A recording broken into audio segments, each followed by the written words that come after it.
सभी सनातनी लोगों को मेरा राम राम, राधे राधे, जय सिया राम, हर हर महादेव और जय माता दी।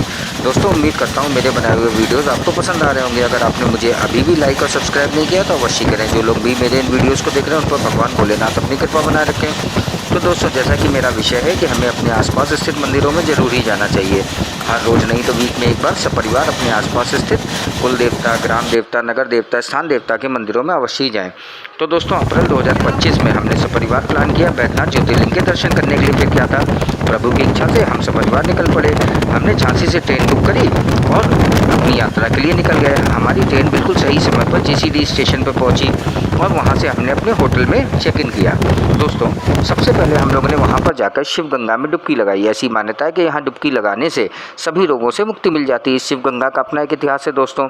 ऐसी मान्यता है कि रावण ने मुष्टि प्रहार कर पाताल से गंगा को यहाँ पर अवतरित किया था। सावन महीने में बाबा पर जल चढ़ाने के लिए जब कांवरिये सुल्तानगंज से गंगा जल लेकर देवघर आते हैं तो सबसे पहले शिव गंगा में ही स्नान करते हैं। फिर उसके उपरांत संकल्प कर ही बैजनाथ मंदिर में जल चढ़ाते हैं। मेरे अनुसार पानी उतना साफ नहीं था, फिसलन भी बहुत ज़्यादा थी, लेकिन हम ठहरे कट्टर सनातनी, तो हमने तो वहाँ पर स्नान किया और ईश्वर का आशीर्वाद प्राप्त किया।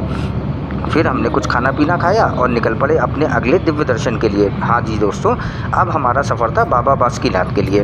तो हमने एक कैब बुक करी और 5 बजे निकल पड़े। रास्ते का आनंद लेते लेते 6:30 पे हम लोग बासुकीनाथ मंदिर पहुंच गए थे। जी हाँ दोस्तों, ये वही बाबा बासुकीनाथ हैं जो अपने भक्तों के फौजदारी मामलों की सुनवाई करते हैं। दोस्तों, बैजनाथ धाम की यात्रा इनके बिना अधूरी है। हिंदुओं के कई ग्रंथों में सागर मंथन का वर्णन किया गया। जब देवताओं और असुरों ने मिलकर सागर मंथन किया था तो बासुकीनाथ का इतिहास भी इसी सागर मंथन से जुड़ा है। कहा जाता है कि सागर मंथन के दौरान पर्वत को मथने के लिए वासुकीनाग को माध्यम बनाया गया था। इन्हीं वासुकीनाग ने इस स्थान पर भगवान शिव की पूजा अर्चना करी।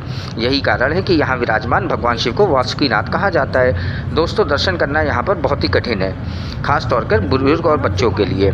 तो दोस्तों, अंदर क्या होता है कि पंडा जो लोग होते हैं वो लोग वीआईपी दर्शन के लिए लोगों को घुसा देते हैं और धक्का मुक्की बहुत ज़्यादा है। फिर भी हम लोगों ने किसी प्रकार यहाँ पर दर्शन किए और वापस अपने होटल आ गए। अगले दिन सुबह 4 बजे हम लोग लाइन में लगकर पहुंच गए अपने मुख्य दर्शन के लिए। जी हाँ दोस्तों, बाबा बैजनाथ धाम के लिए। और अंततोगत्वा 3 घंटे लाइन में लगने के बाद हमें दर्शन मिले। बैजनाथ मंदिर, जिसे बाबा बैजनाथ धाम के नाम से भी जाना जाता है, झारखंड के देवघर में स्थित एक प्रसिद्ध हिंदू मंदिर है। यह मंदिर भगवान शिव को समर्पित है और 12 ज्योतिर्लिंगों में से एक माना जाता है। मान्यता यह है कि यहाँ माता सती का हृदय गिराता है, इसलिए इसे शक्तिपीठ भी कहा जाता है। यह मंदिर शिव और शक्ति के मिलन स्थल के रूप में भी प्रसिद्ध है। यहाँ शिवलिंग माता सती के ऊपर स्थित है। इस लिंग की स्थापना का इतिहास यह है दोस्तों कि एक बार राक्षस राज रावण ने हिमालय पर जाकर शिव की प्रसन्नता के लिए घोर तपस्या करी और अपने सिर काटकर शिवलिंग को चढ़ाने शुरू कर दिए। एक एक करके 9 सिर चढ़ाने के बाद जब 10वां सिर भी कटने को था तब शिव जी प्रसन्न हो गए और प्रकट हुए। उन्होंने 10 सिर ज्यों के त्यों कर दिए। उससे वरदान मांगने को कहा। रावण ने लंका में जाकर उस लिंग को स्थापित करने के लिए आज्ञा मांगी। उसे ले जाने की आज्ञा मांगी। शिव जी ने अनुमति तो दे दी, पर इस चेतावनी के साथ कि अगर इसे मार्ग में कहीं पर रखा तो मैं वहीं पर अचल हो जाऊंगा। अंततोगत्वा वही हुआ। रावण शिवलिंग लेकर चला, पर मार्ग में एक चिता भूमि आने पर उसे लघुशंका निवृत्ति की आवश्यकता हुई और रावण ने उस लिंग को एक व्यक्ति को थमाकर लघुशंका निवृत्त करने चला गया। इधर उस व्यक्ति ने ज्योतिर्लिंग को बहुत अधिक भारी अनुभव कर भूमि पर रख दिया। फिर क्या था, लौटने पर रावण ने पूरी शक्ति लगाई, फिर भी वो उसे ना उठा सका और निराश होकर मूर्ति पर अपना अंगूठा गड़ाकर लंका को चला गया। इधर ब्रह्मा, विष्णु आदि देवताओं ने आकर उस शिवलिंग की पूजा करी। शिव जी को दर्शन होते ही सभी देवी देवताओं ने शिवलिंग को उसी स्थान पर प्रतिष्ठापना कर दी और शिव स्तुति करके वापस स्वर्ग को चले गए। जनश्रुति व लोक मान्यताओं के अनुसार यह बैजनाथ ज्योतिर्लिंग मनोवांछित फल देने वाला है।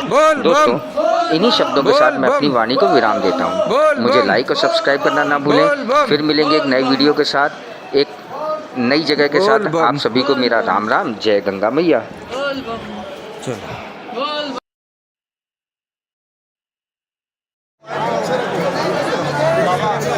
आपने